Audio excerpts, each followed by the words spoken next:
Fala, nação rubro-negra, sejam bem-vindos a mais um vídeo aqui do canal.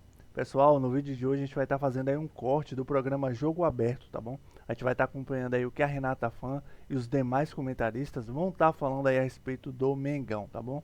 Flamengo que vai jogar mais um clássico agora contra o Fluminense e a gente vai estar vendo aí algumas informações a respeito desse jogo, tá bom? A gente também vai estar vendo aí informações a respeito das negociações do Mengão. Flamengo que tem negociado com o Danilo, jogador do Botafogo. E também vamos ver como está a situação do Paquetá. Flamengo ontem fez uma proposta, né, oficial ao West Ham. E a gente vai estar vendo aí mais informações a respeito dessa negociação, tá bom? Mas antes de ir para o vídeo, eu peço que vocês, por favor, se inscrevam no canal. É só clicar no botãozinho aí embaixo. Deixem um like de vocês e ativem o sino para serem notificados sempre que sair um vídeo novo aqui do canal, tá bom? Então, sem mais enrolação, vamos pro vídeo. O Fluminense fica na segunda posição do Grupo A com 6 pontos. O próximo jogo será contra o Flamengo no domingo no Maracanã, pela 4ª rodada do Campeonato Carioca. Independente da situação do nosso rival, um clássico a gente sempre entra para vencer, né? A gente não olha pela situação que eles estavam passando, né? Até porque agora eles mudaram totalmente a equipe. A expectativa para o clássico é que Savarino fique à disposição. O jogador foi oficialmente anunciado pelo clube nesta quinta-feira, depois de uma longa negociação. Ele assinou o contrato com o tricolor das Laranjeiras, válido por 4 temporadas. Em troca, o Botafogo irá receber do Flu uma compensação financeira e o volante Wallace Davi. Neste caso, Savarino, que vem a aportar. Neste caso, Savarino vem para agregar, junto com Arana, os Gemes, para construir um time forte, sabendo que teremos torneios mais difíceis pela frente. Vêm torneios, mas este que é o Carioca, vêm torneios muito difíceis. Estávamos na resenha aqui falando sobre Savarino. Eu confesso que eu fico surpresa com essa contratação do Botafogo. Primeiro, passar pelos problemas que vem enfrentando, transfer ban, questão de grana, Textor, e liberar um jogador dessa importância para um rival como o Fluminense, Rona. Eu acho que o valor envolvido aí também, acho que o que ele está deixando para trás também aí, acho que pesou muito, mas o fato é que ele não saiu. Muito bem, Mauro, aí vai ter o jogo que você entende, a sua opinião não é tão importante, o Fla-Flu, e o que a gente viu quarta-feira, eu vou repetir o que eu falei ontem. Ele é um clássico porque ele tem nome de clássico. Flamengo e Vasco. Camisas, o Vasco com a sua camisa espetacular, histórica, linda e tudo mais, toda a sua história. E o Flamengo. A gente teve um clássico no nome, mas a gente não teve um clássico em campo. Foi um jogo de um grande contra um pequeno. Foram 32 finalizações contra nenhuma. E tudo que a gente viu lá. Foi 1-0, era para ter 6, foi 1-0. E agora domingo? A história é diferente, o Flamengo vai como, o Fluminense vai como? O Fluminense também tem a sua participação no Brasileiro na quarta-feira, né? E não está na situação difícil do Flamengo no Campeonato Estadual. O Flamengo acho que vai repetir mais ou menos o time de quarta, né? Acho que bem parecido. Na quarta-feira, titulares, de fato, do Flamengo eram o Rossi, o Léo Pereira, o Pulga e o Carrascal. Os outros todos em geral, são reservas. Todos eles. E um deles é da base, que é o Daniel Salles, jogou na lateral esquerda. Eu imagino que ele vai repetir mais ou menos esse time, algo próximo disso, deixando o que seria a força máxima, né, para o jogo de quarta-feira, que eu imagino. Mas não tem essa informação, né? Acho que nem o Felipe ainda decidiu o que ele vai fazer exatamente, né? Deve estar pensando no que fazer, até porque os resultados de ontem não ajudaram muito o Flamengo, né?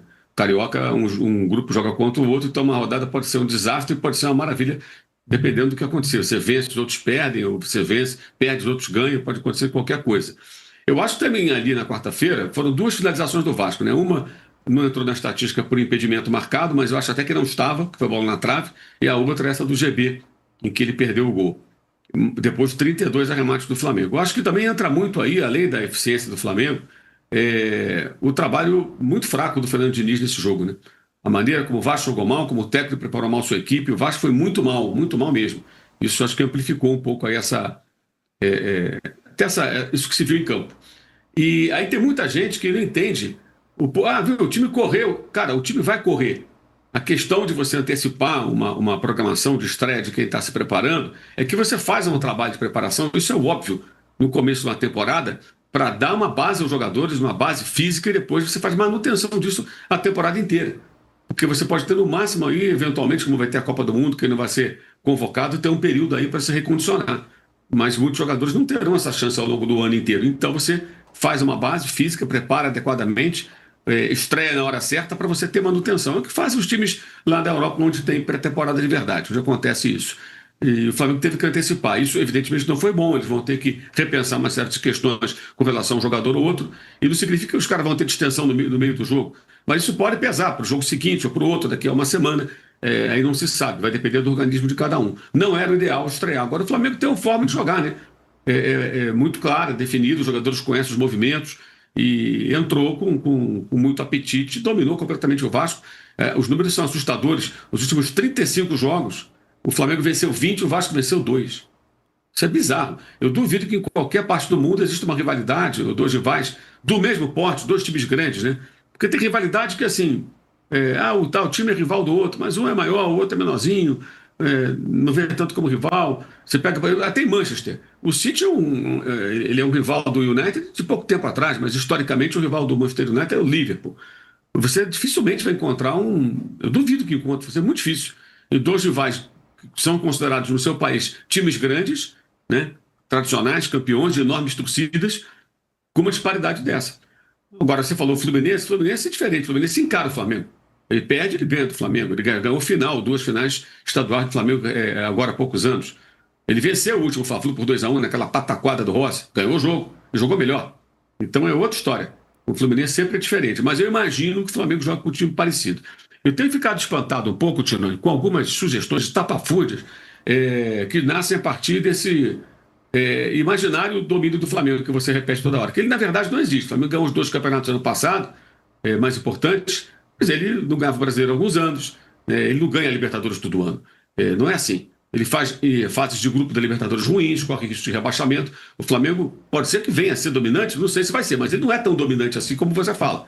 Tá? Ele está numa fase muito boa, ele pode até conseguir chegar nesse patamar, mas não chegou. Mas o que me espanta é que surge uma preocupação com relação a esse possível domínio. E essa preocupação, em outros momentos de domínio de outras equipes, outros clubes, ela não existia. Ela não existia. Nos tempos de domínio do São Paulo, do Corinthians, do Palmeiras, da Parmalat, por exemplo, não existia. Nunca existiu. E agora fica esse discurso, não, tem que reequilibrar, temos que encontrar maneira de equilibrar. Isso é defender os incompetentes gestores que colocam times como o Vasco no buraco. Lembrando que o Vasco é um time em recuperação judicial, que está vendendo o Ryan por 35 milhões de euros e contratando 2 jogadores do exterior, o Brenner e o Rinestrosa. O Rinestrosa estava já dentro do Boca Juniors praticamente, o Vasco foi lá e atravessou o time argentino. Ou seja, ao mesmo tempo que o Vasco oferece deságios de 90%, 92% para os seus credores, como o Valdir Bigode, ele contrata jogador em recuperação judicial e não usa o dinheiro que vai arrecadar com a venda do seu principal jogador para pagar a parte das suas dívidas. É por isso que o Vasco está nesse buraco. E é por isso que o Flamengo amassa o Vasco. A explicação está fora do campo, vem lá de fora do campo. Um clube tomou vergonha na cara, passou a ser bem gerido e passou a ter dinheiro, organização, pagar em dia, não ter o credor batendo na porta cobrando, poder contratar melhores jogadores, e o outro vive nessa roda viva maluca, independentemente de quem está no poder. Sai presidente, entra SAF, entra outro presidente. São 2 ex-presidentes ex-jogadores, o atual e o Roberto no passado. O Roberto não fez uma boa gestão, não foi só o Eurico Miranda. O Eurico Miranda certamente é o principal vilão dessa história do Vasco, que levou o Vasco para essa situação. Mas outras más gestões aconteceram. Teve ex-médico do clube, várias pessoas passando pela presidência e nenhum deles fez de fato uma grande gestão. Então a explicação dessa disparidade que espanta todo mundo é muito fácil de identificar. Ela vem de fora do campo. A gestão leva ao que acontece dentro do campo. E o Flamengo e o Vasco são antagônicos nesse quesito. Sim, concordo. E para acrescentar, tem o Botafogo, né? Que também tem o Botafogo que surfou agora, e não sei o quê, e agora está devendo todo mundo. É que, assim, o meu ponto sobre o domínio do Flamengo, que, de fato, acho que vai acontecer fatalmente nos próximos anos, aí se não está acontecendo como deveria, é que os outros domínios que você cita, Mauro, eles nunca foram desse jeito. Nunca, e eu não estou defendendo que tem que reequilibrar, que tem que dar dinheiro. São Paulo ganhou 3 vezes o brasileiro. Não, sim, eu tô falando no assim. No ano anterior ao Tri ganhou uma Libertadores e um Mundial. Sim, eu acho que 4 anos de ouro. Não havia esse discurso, Tironi. Não, eu concordo. Não havia mesmo. Não, o São Paulo está ganhando tudo, temos que fazer alguma coisa. Eu concordo com você. Tem cada sugestão aparecendo que sim, eu acho bizarro isso. Tinha discussão, sim, acabar com os pontos corridos. Isso tinha discussão, sim. É que a nossa memória é fraca. Mas só uma coisa, o meu ponto é outro. Eu acho que a diferença que existe hoje, e aí eu... Não era igual. Nem memória fraca não, Arnaldo. Não era assim, não. A diferença que existe hoje, rapidamente... Podemos discordar até a morte. Mas que não era igual, não era igual, não. Sobretudo em São Paulo, com o Corinthians. Só rapidamente, só para não esticar muito esse assunto. Eu acho que tem uma diferença agora, e não significa que eu acho que tem que reequilibrar, que o Flamengo tem que dar dinheiro para todo mundo, não é isso, não.